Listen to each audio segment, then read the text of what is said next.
event that we're organizing here. My name is Rebecca Jansen. I'm the Vice President of Ecomos Canada, and I'm also the Manager of Historic Sites with Government of Yukon. So welcome to everybody, wherever you are in the world today. And we're very thankful that you could take part in these sessions today. I am coming from Whitehorse, Yukon, the traditional territory of the T'wantkwitchin Council and the Kwanlin First Nation.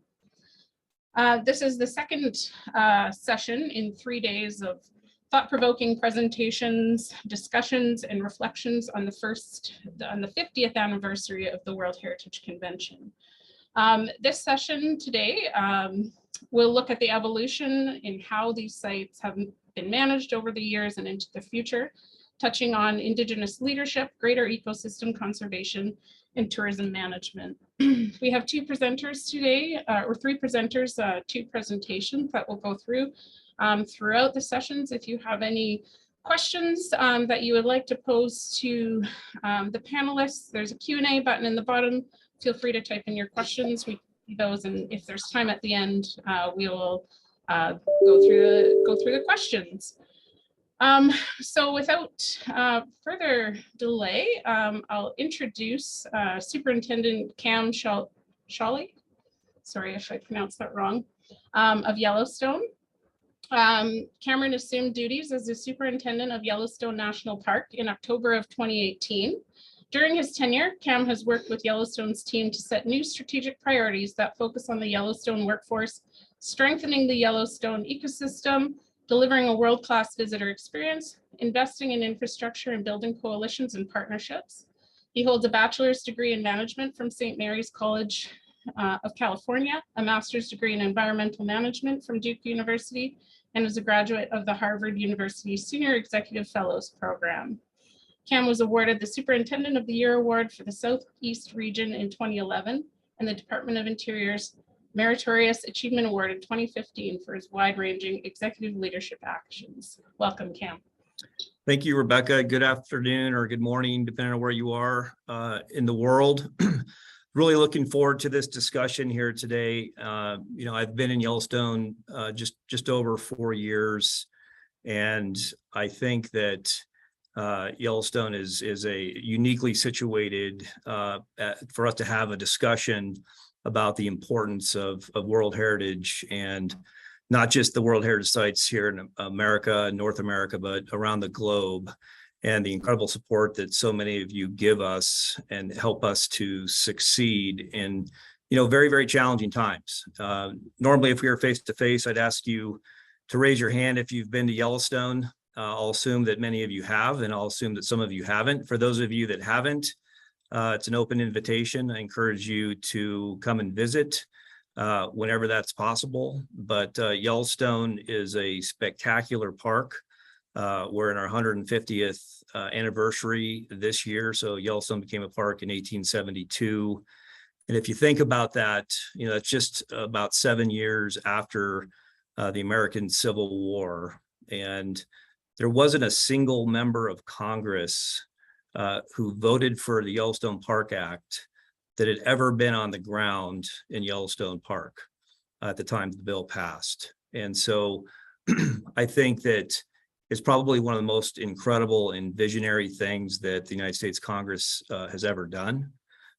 They based that decision to vote for Yellowstone to become a national park, America's first, the first in the world, largely on expedition reports and paintings that showed the incredible natural, cultural, and geologic resources that Yellowstone National Park has.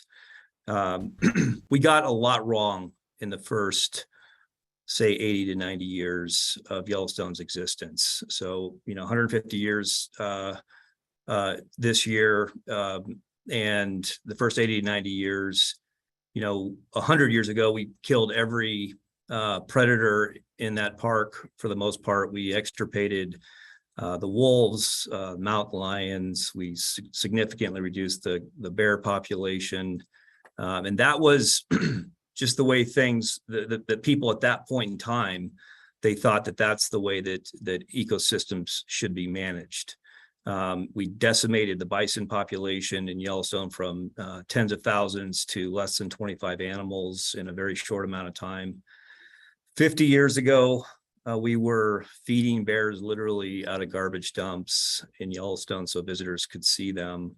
And so it's really only the last 50 or 60 years that we've kind of slowly put the pieces back together of the Yellowstone ecosystem. And there's been some really critical things that have happened in that time frame. The reintroduction of wolves in the mid-90s to the Yellowstone ecosystem is probably one of the most single important wildlife conservation restoration efforts in the history of this country. Bringing wolves back and predators on the landscape really helped to put the ecosystem back into balance. And when I say it was out of balance, our ungulate population in Yellowstone was really through the roof. And just in northern Yellowstone alone, we had over 20,000 elk before the reintroduction. Today, we have about 7,500 elk and a much more balanced population. Our cottonwoods are back. The willows are back. Our aspens are back. Our beavers are back. And so I think it's important to understand that some of these critical decisions that we make in wildlife conservation have transcendent impacts on the health of the ecosystem. The Yellowstone is about 2.2 million acres in size, but it's the core of what we call the greater Yellowstone ecosystem, which exceeds 20 million acres in the national forests and states that surround the park. And so it's important that we've made decisions that have really gotten the Yellowstone ecosystem into probably the best condition that it's ever been since Yellowstone became a park at its 150th anniversary. Our grizzly bear populations are at record levels. Our bison populations just exceeded 6,000, which is the highest number since Yellowstone became a park. The wolf population is very stable. We're putting record amounts of money into native fish restoration, and it doesn't stop at the boundary of Yellowstone. I think the importance of what all of you do and what all of you support is transboundary conservation. And we have, as you know, no shortage of opinions on what we should be doing and how we should be doing it. But I think we should really look at Yellowstone as one of the biggest success stories from a conservation standpoint and a resource protection standpoint anywhere in the world. And that doesn't happen solely with the efforts of the National Park Service, obviously. It's incumbent upon us to work together, not only across state, county, community lines, but across international boundaries as well. I think Yellowstone in many ways is starting to really set the example for worldwide conservation. I think that conversations that I have with colleagues around the world, we learn a lot from you all, and I think that the opposite is true as well. But it's really about protecting the progress that we've made to get us to this point. And so when I say the Yellowstone ecosystem is healthier than it's been since 1872, that doesn't mean that we don't have a lot of work in front of us. I think that it's incredibly important that we understand the challenges that are on the horizon.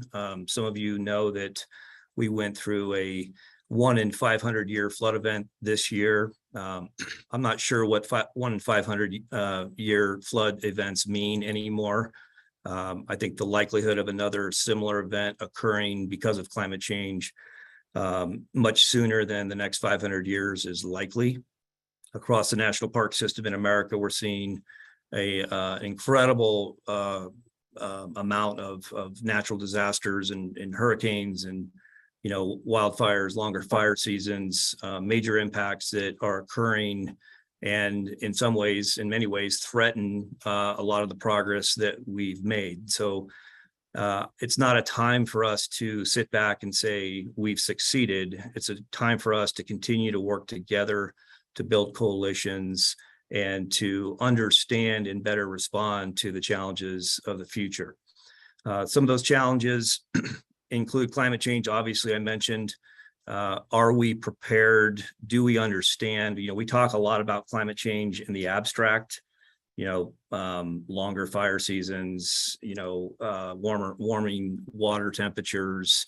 What we need to do a better job at is really understanding specifically what are the impacts on the species and the ecosystems that are a direct result of climate change. What are the things that we can do together to help species adapt, to mitigate the impacts of climate change, to understand when we're looking at, say, infrastructure investments, what are smart investments for us to make? Should we build? Should we rebuild? How should we do it? Those are all questions that we're asking ourselves right now after the June flood event in Yellowstone. Is where should the road go when we rebuild it? What is the future look like when it comes to a future flood event or another type of natural disaster? Are we building with resiliency in mind for the future? And keep in mind that in the U.S. National Park system, most of our infrastructure was constructed long before climate change was really a part of the conversation. And so when we do have these events, we need to look at those as opportunities to rebuild and strengthen for the future. And that can be very, very difficult. I think we're doing a really good job on a lot of our climate planning for the future. We've got a long way to go, but it's also about the partners outside the park. Everything we do inside Yellowstone, for the most part, affects the states and the counties and the communities outside, and vice versa. And so really looking for those areas that we can connect and collaborate with our various partners externally is something that we're very committed to. Ensuring that national parks within America's national park system have a consistent approach to future challenges, I think, is also something that we need to work on in the future. Another challenge that we have, and many of you know this, is increasing visitation throughout the national park system in this country. Between about 2013 and 2016, we grew our visitation from about 280 million visits to 330 million visits in just 3 or 4 years. And so that's a real challenge, and it's not a one size fits all. I mean, what can work from a visitation management standpoint in one park may not work in another. It's important that we focus on what are the true impacts of increasing visitation on the resources of the places that we protect, understand where those impacts are happening, what are the actions that we need to take to prevent and mitigate those impacts, what are the impacts of increasing visitation on staffing and infrastructure. I mean, a lot of people don't think about this, but if you've got 4 to 5 million visitors coming to Yellowstone every year, what's the condition of your wastewater system? What's the condition of your bridges and your roads? Do you have the infrastructure that's capable of handling increasing visitation? What's the impact on staff? You need people to manage people. And so if your visitation trend line is going up and your staffing trend line is flat or going down, that delta there is impact, and understanding how to develop the right actions to appropriately manage the amount of increase in visitation is very important. What are the impacts on visitor experience? What do the visitors want when they come to these incredible places? That's something that we're always striving to improve. And then we've got to think externally as well, as visitation increases in national parks. What are the impacts on the gateway communities from an economic standpoint, a recreational access standpoint, you name it. So those are things that we're working on together. We're proud that it's the 150th anniversary. We took a very aggressive approach this year as we went into the 150th in engaging our 27 affiliated American Indian tribes. We've always had good relations with most of our tribes in and around Yellowstone, but we really looked at this as an opportunity to do better. And so we've engaged all of our tribes substantially. We had a terrific summer with the tribes, listening to their ideas, having them in the park, directly engaging with visitors.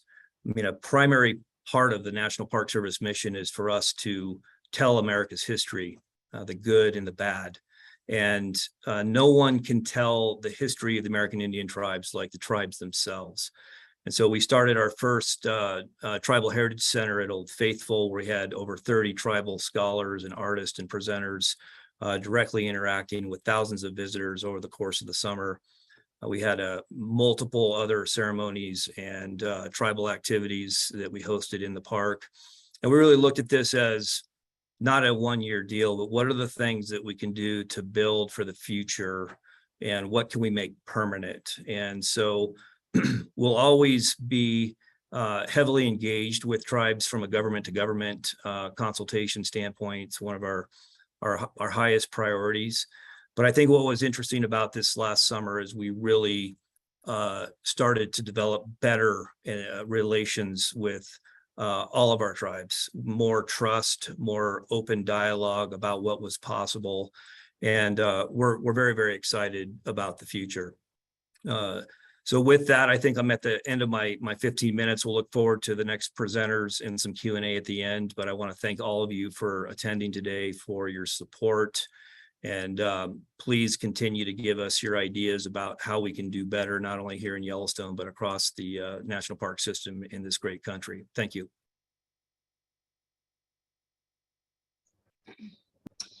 Thank you, Cam, for that very interesting snapshot into the history of Yellowstone and some of the challenges and areas you've met head on over the last 50 years.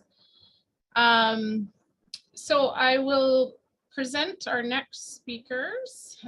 So we have Superintendent Jonathan Setso and Chief Steve Vitale, Chief of the Naha Dehe Dene Band in Nahanni Butte NWT.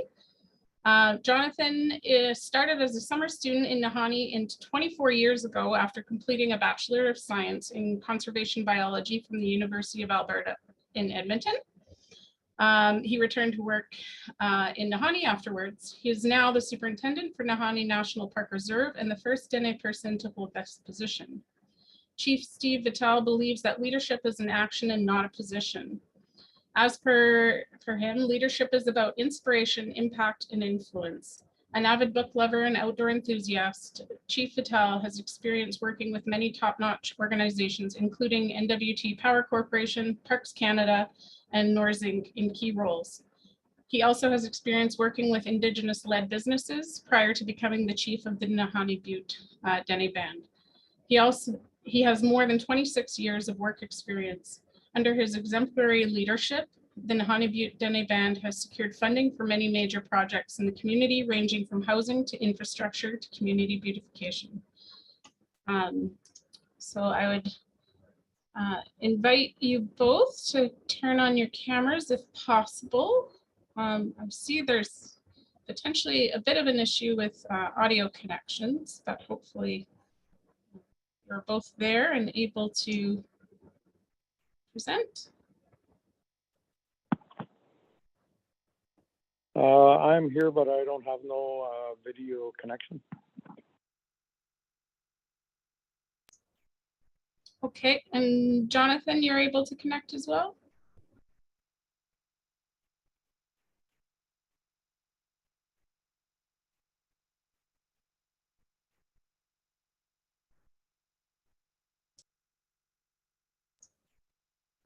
Okay, Chief Vitale, are you able to start while we get Jonathan connected, or?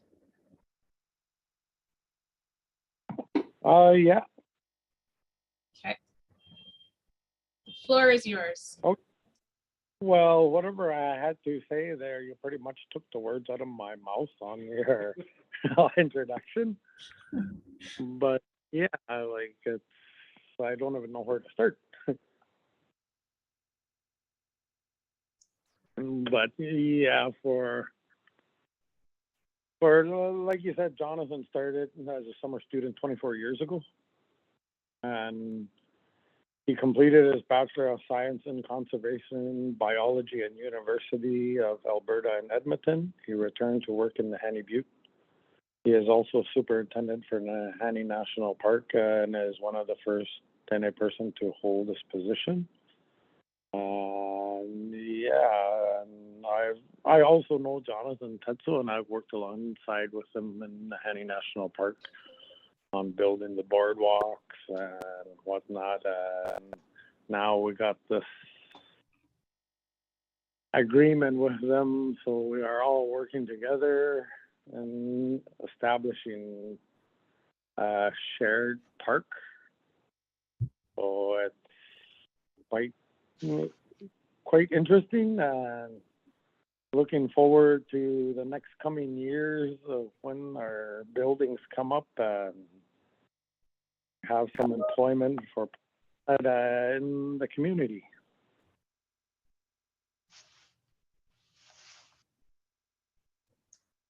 I hope somebody heard that. Yes, thank you. I think Jonathan is here now, so we can pass it over to you, Jonathan.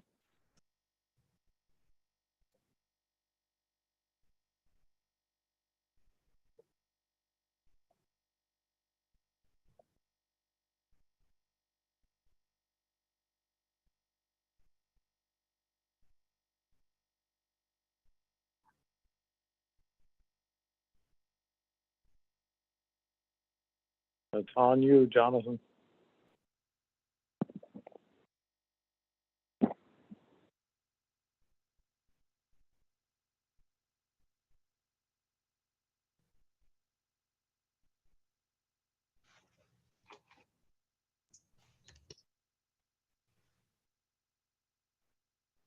The floor is yours, Jonathan, if you want to go ahead.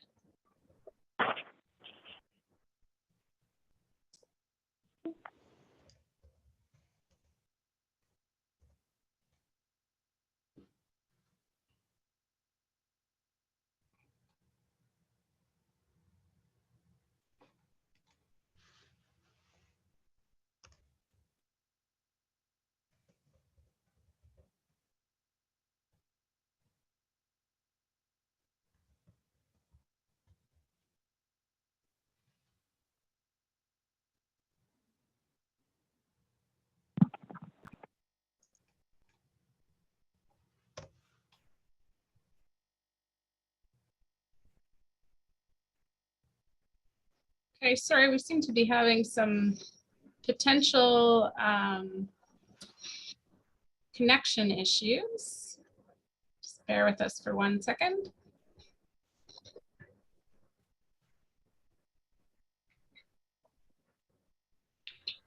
Jonathan, we can see you, and I think we can hear you. If you try speaking.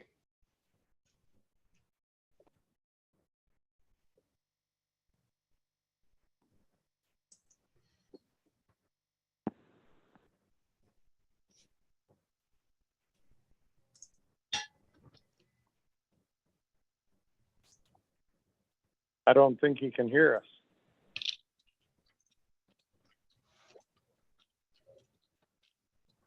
Okay, I'm still hearing the introductions, but I'm seeing in the chat that I am good to go. So for anybody in the chat, can you signal to me that we're good? I can hear you loud and clear. Okay. Well, It's that's very just for me. strange. I am still hearing the introductions on my end, but I can see that everybody can hear me, so I'll just continue. It is a little bit distracting on my end though. Good morning and good afternoon to those who are joining us on the call today. I'd just like to say happy anniversary to the UNESCO World Heritage Committee on World Heritage Sites, and very happy to be here today. I do have with me Chief Steve Vitale in Nahanni Beach, and he's going to be providing a bit of his thoughts during his presentation today as well.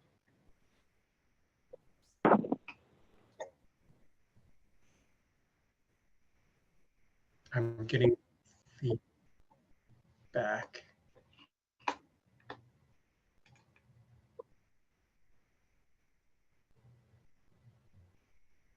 Can you guys hear me? Signal check.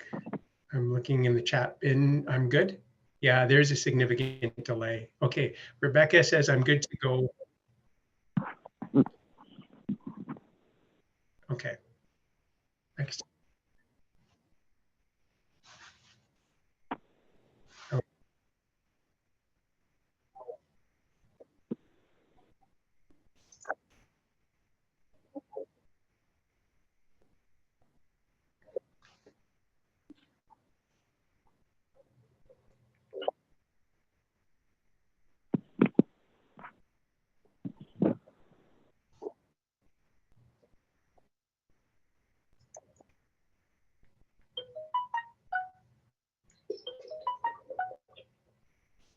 Okay. I see there's about a 3-minute delay. Okay.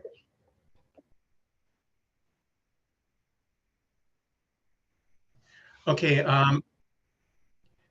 It's interesting because every time I speak, I think the delay catches up, and then somebody ends up. I hear somebody speaking, and then I'm speaking. So mute my computer. Okay. Okay. How are we doing now? I'm not hearing any feedback, and I'll just assume that everybody can hear me. Okay. All good. Thank you, Mark. Okay, so I'll start again. I'll take about 5 minutes just to talk about Parks Canada, Nahanni National Park Reserve, and then I'll hand it over to Chief Steve to talk a little bit about his perspective on his traditional territory, how the park is important to his membership in his community, and kind of where we are basically going to be going forward into the future. So I'd just like to start, I'd like to thank my colleague Cam for his introduction into Yellowstone.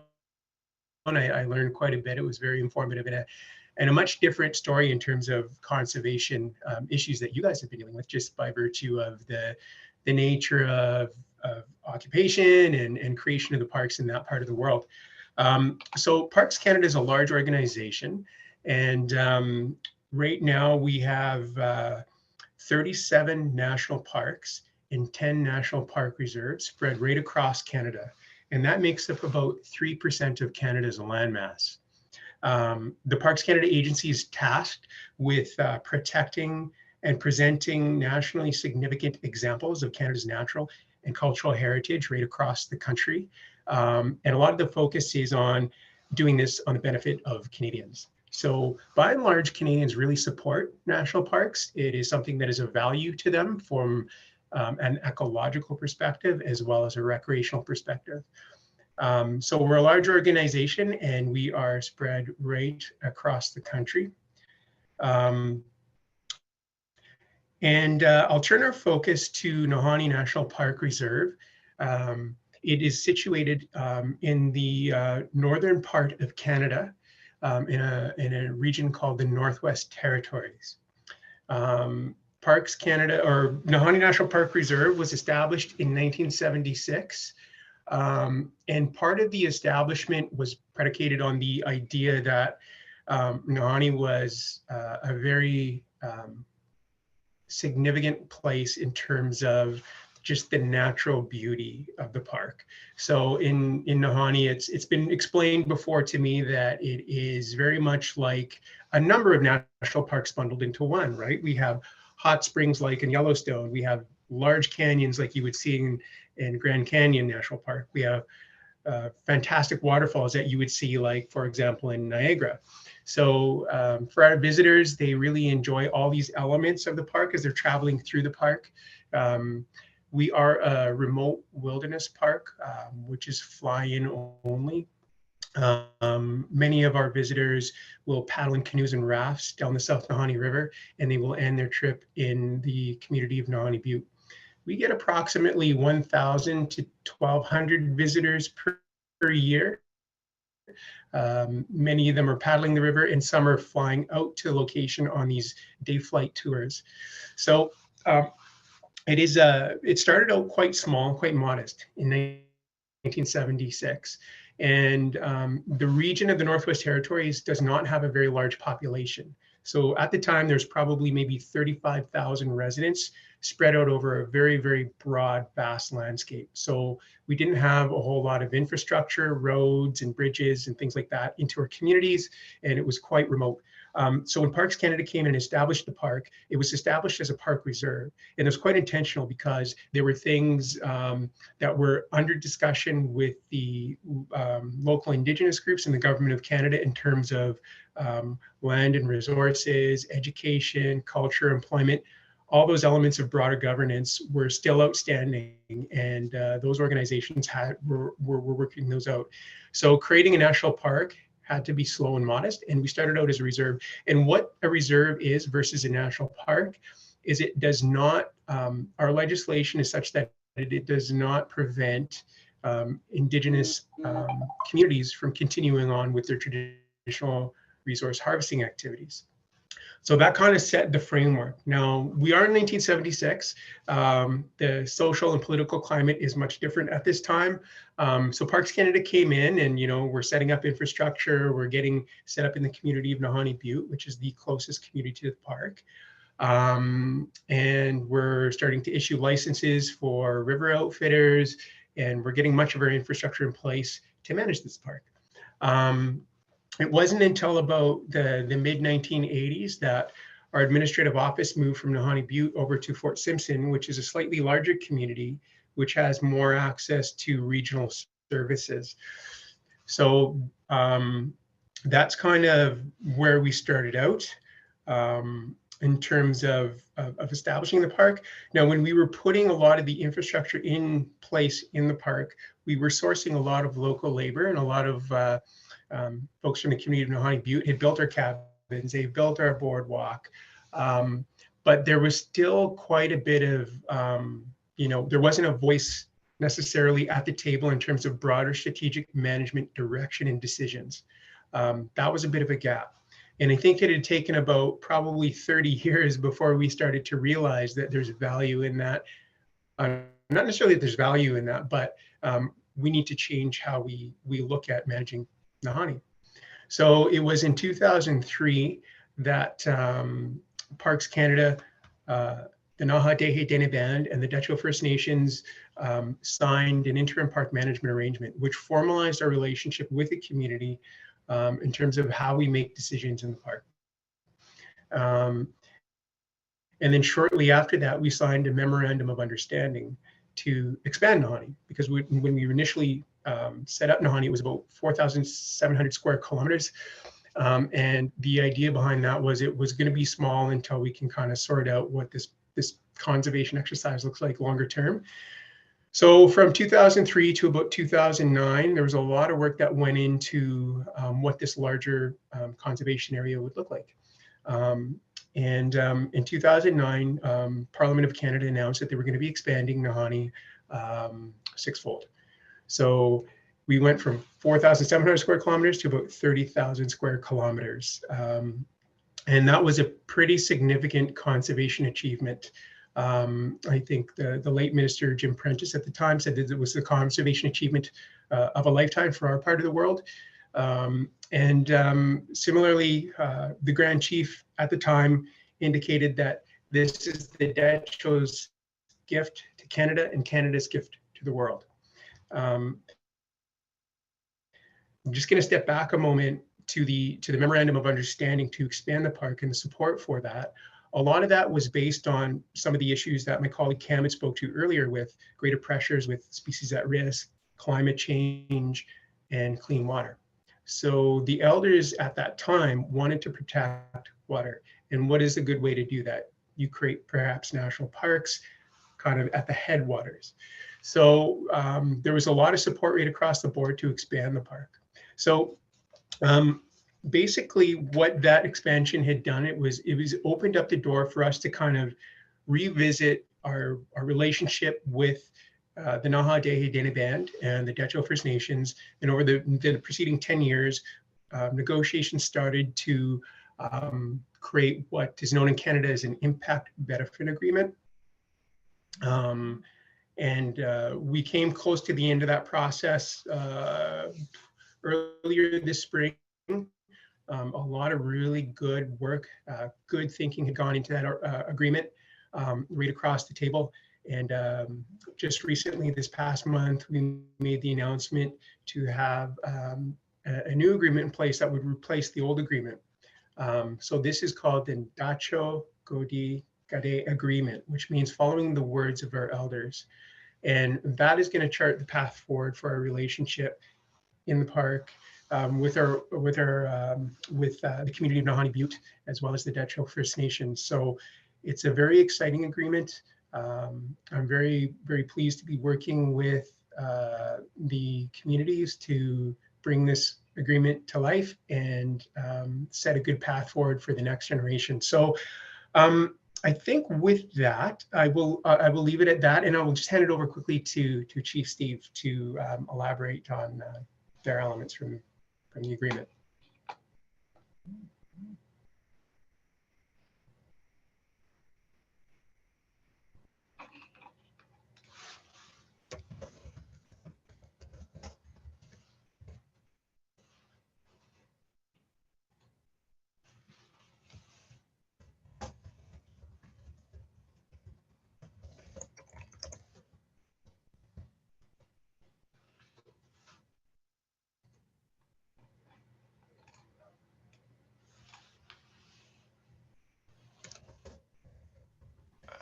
Chief Patel, Yeah. do you have a I'm few still words to follow up on? here. What was that? Did you want to share a few words following Jonathan's presentation? Yeah. Like we just finished signing a big agreement to jointly run the park this past September, and everything like it's great. Like we're actually working with each other and managing the park, and the elders here are happy with what we have accomplished in the past many years, and it's going the way they had wished it to go, with an office building located in the Hanny Butte, and starting to see more green shirts running around in the community, and having the presence of parks back at the headwaters of the Hanny River is a great accomplishment in the past years. And it's something that our elders wanted to see, and it's something that we've been trying to do for our future generation. And it's great working alongside with Jonathan and the park staff, and seeing all the accomplishments that are happening in the park with the expansion, and now the mine roads going through there. It's a lot of things happening all in 1 year, but sure we are well prepared to take it all on one at a time. Yeah, I don't have much else to say. Jonathan kind of pretty much hit it all on the head with the hammer, and it's just great to be all coming together and working on this sort of a project for our future.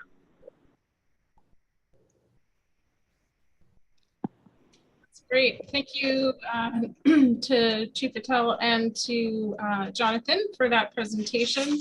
Again, we apologize for the technical difficulties that we're having, but it's part of life living in the North. So I can sympathize with you both, but thank you for making it work and bearing with us.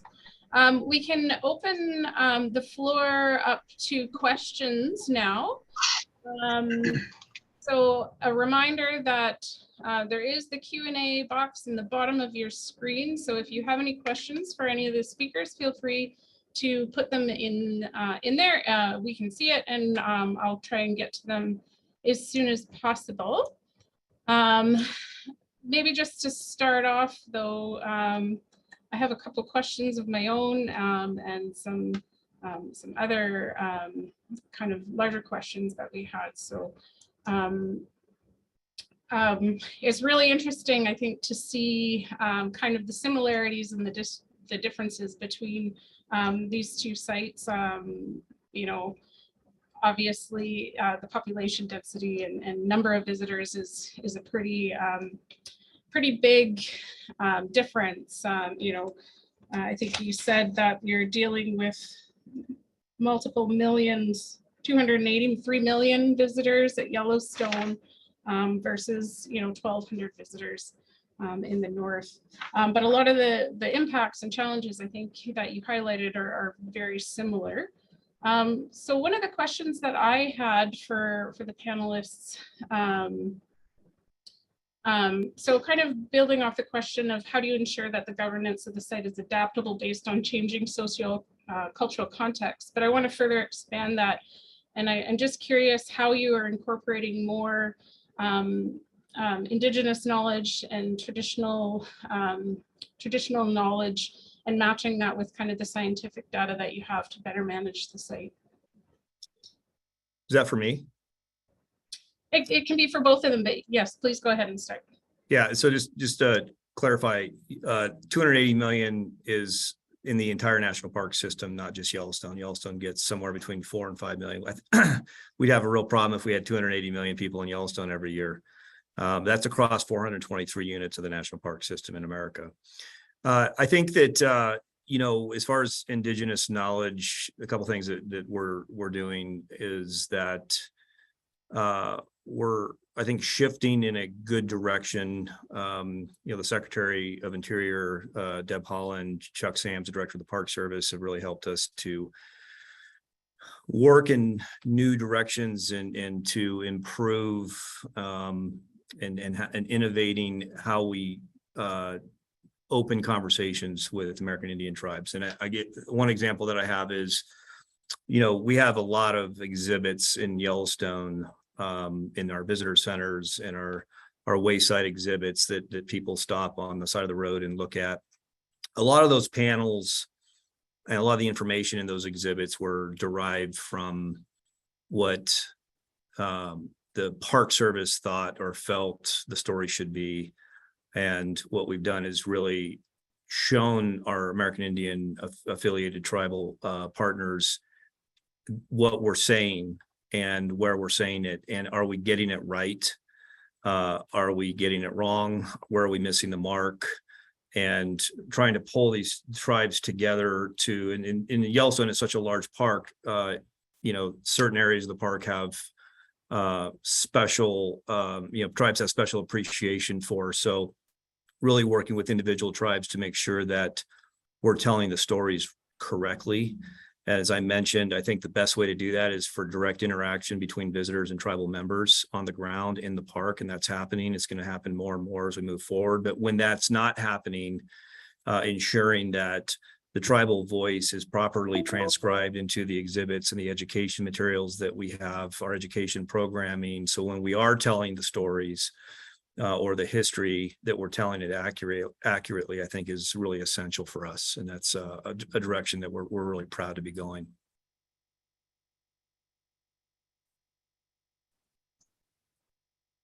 Jonathan, do you want to add to that? Yeah, I think it's a really great question. I think we have the benefit of in Nahanni is that we're in the backdrop of a vast wilderness park, and then adjacent to the park, there's still more wilderness for hundreds and hundreds of miles. So, you know, a lot of our monitoring and research, wildlife research that happens in the park is we're really fortunate because we're kind of just witnessing ecological systems and processes. And I think where traditional ecological knowledge comes in is to help inform where we might start seeing some blips, some trends, right? And but you know, because the park is largely, you know, I would say in very good condition ecologically, we have the benefit to start focusing our energies more on other human elements. You know, over the last 100 years, there have been some very destructive policies of the state that had a very tremendous impact on our Indigenous communities. Many youth no longer speak their Indigenous languages, and there's cultural practices that have not been used in a long time. They're not gone, but they just haven't been used. So I think what we have here in Nahanni with our impact benefit agreement is a real opportunity to kind of untangle some of those historical wrongs and really start to work towards cultural revitalization with our Indigenous communities. And that's tremendously important. You know, in Canada, there's a number of Indigenous languages that are at risk of extinction over the next 5 to 10 years. So we, you know, there's a sense of urgency, I think, that I'm hearing from some of the chiefs to kind of really focus youth on some of these things. And it's not just to, you know, protect the language or a certain traditional cultural practice. It's the place that also enriches that cultural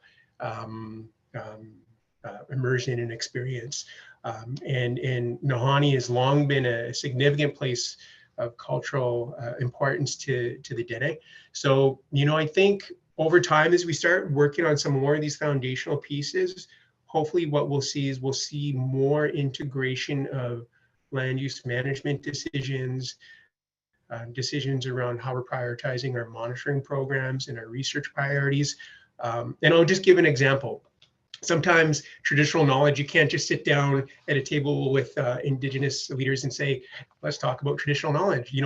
A lot of these things have to come organically just through campfire discussions, in the back of a canoe or the front of a boat. And I'll give a good example. I was at a meeting in the community, and the chief at the time, we were sitting outside there, and he's having a smoke and his coffee. And then it was the fall time. It was just a beautiful day. And then this wind came rushing down over the trees. Sorry, it was in the spring. And this wind came rushing down over the trees, and it was nice warm breeze. I didn't think much of it. And the chief looks up and he's like, oh, this is great. This is good. And I'm like, oh, it seems a little cold. I didn't appreciate the wind, but he said, I asked him, well, what do you mean by that? And he said, well, the wind is coming. It's going to help the leaves open up. So that was the wind's role in the spring. And, I think that type of information is important, because as the leaves open up, that perhaps changes when birds might start coming into the area and how they might start nesting. So it starts to open up avenues to other conversation points. So I'm thinking that over time, as we start, reframing and rebuilding on some of these cultural elements that haven't been lost, but they just need to be repracticed, that, we have the benefit of, resources and collaboration to do that. So I'm really excited to see where the next few years go on that front.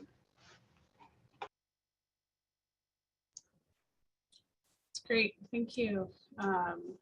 Yeah, I agree. Sometimes being on the land is the best opportunity to really engage with stakeholders and to get a true sense of how people interact with the place and connect to it. So we've touched on a lot of the challenges and some of the successes that you've had over the past 50 years. So I'm curious, how, and you've touched on a bit, but just how do you see this kind of evolution carrying on in the future? How do you see yourself adapting more to a new style of management? Can you explain that a little bit more, Rebecca? What do you mean a new style of management? I think you've all talked on different kind of paths forward. So Nahanni Butte, they have the Following the Path for Elders agreement. So, how will that change the management style? You've talked about how climate change has impacted how you're starting to look at development of infrastructure and tourism management in the park. So I'm just curious how the next 5 or 10 years you think will look like, and how you'll continue to adapt. Yeah, I mean, I think if we knew back in, say, 1920 what we know now, crystal ball would be nice to know what the right and wrong decisions were over the last century. I feel like we're getting better at using science and data and the right information to predict where the next challenges are coming from. But it's not a perfect science. And I think when you start wrapping in political and socio and the variety of different perspectives that come with managing these areas, there can be a lot of different drivers in there around what is the best way forward, depending on what your perspective is. And I think especially in the realm of ecosystem management and wildlife conservation, we've got, I think, a long way to go to, as I said earlier, understand what impacts are actually happening or potentially going to happen to the species that we manage, how we take the right actions now and not wait for the wrong things to happen. So we've traditionally kind of been in a reactive mode over the last 100 years, constant learning, which is good, but I think figuring out ways to identify the areas that are most vulnerable and figuring out how to quickly respond and be more proactive than reactive.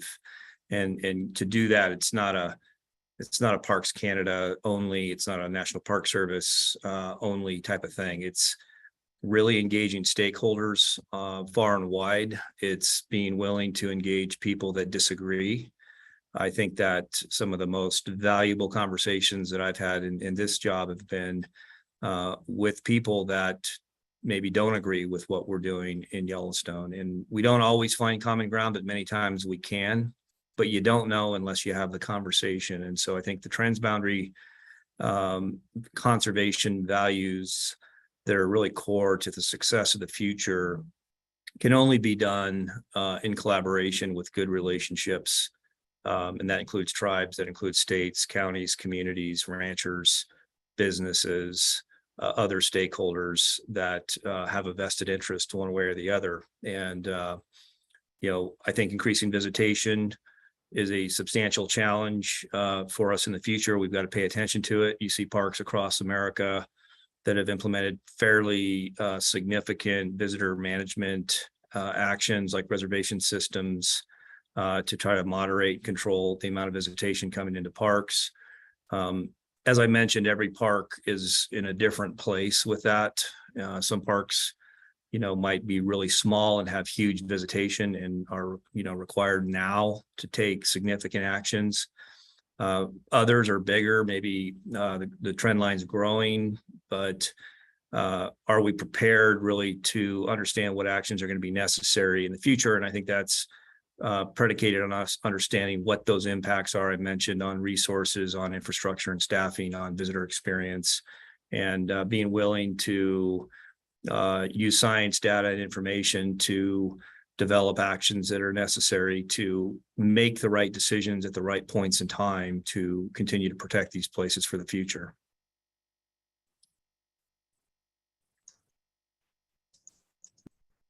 Great, thank you. There's a question in the chat here that maybe I'll start with you, Jonathan. How are Indigenous traditional uses being reintegrated into Yellowstone and Nahanni, given that these uses are part of the ecosystem? Yeah, I see that. That's a great question and happy to answer it. I think in Nahanni, fundamentally, we did not necessarily skip a beat. The Dene that are in Nahanni Butte have continued to use the park, and there was no discouragement from them doing so. From its inception, that was solidified in our legislation. But what I see, I think, looking forward is an opportunity to build off that. Like Chief Vitale is still a very active harvester on that river. He probably knows every shore, every rock along the shoreline, and every eddy and every wave. So he's very, very knowledgeable about the park. And I think one of our challenges, I would say, is in a contemporary sense that introducing this setting to youth has been challenging over the last 5 years. And I think it's the smartphone era, where youth have instantaneous access to anything. So, being separated from that for any length of time is a little bit challenging.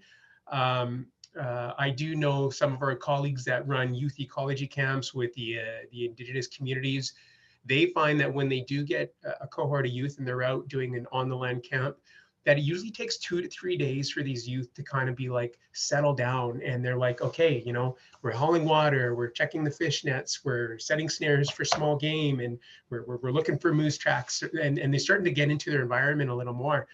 So I think that's one of our biggest challenges is connecting with youth and really showing them kind of what's at their doorstep and why this is really important. Chief, did you have anything to add on that? Yeah, just you got it right there. Like, we are having trouble involving youth into the system due to the cell phone era, I guess. I'm having difficulty at like even taking them out on the land because they turn around and tell me that they're so connected and they don't want to be without that cell phone service. So, like, if I take them out on the land, their first question is usually, "Are we going out of cell phone service?" And it's like, yes, we are. Like, we're going into the Nahanni National Park, and there's no cell service up there, and that kind of changes their mind about going. So, just little things like that is quite difficult to get our younger generation out there. Yeah. It's great. Thanks. It's nice to hear about all the programs that you have in place to get people. I think in my experience, it's just getting them out there, and hopefully once they do, they realize that there's a lot more to the world than what's in their hands, but it also creates some opportunities for reaching populations that maybe we won't. So with that, unfortunately, we're just about out of time. I really want to thank, I could have continued this conversation with all of you much longer. It's very fascinating to see, the work that you've done and how the sites have evolved over time through management. So yeah, thank you again to the presenters, to people who have taken part. Please remember, tomorrow we have 2 more sessions. Information and the links are included in the Eventbrite page. So you can go on there tomorrow and log on, have a look at the various different sessions over the next 2 days. Yeah, and so thank you again for participating. Thanks, everybody. Thank you, Rebecca.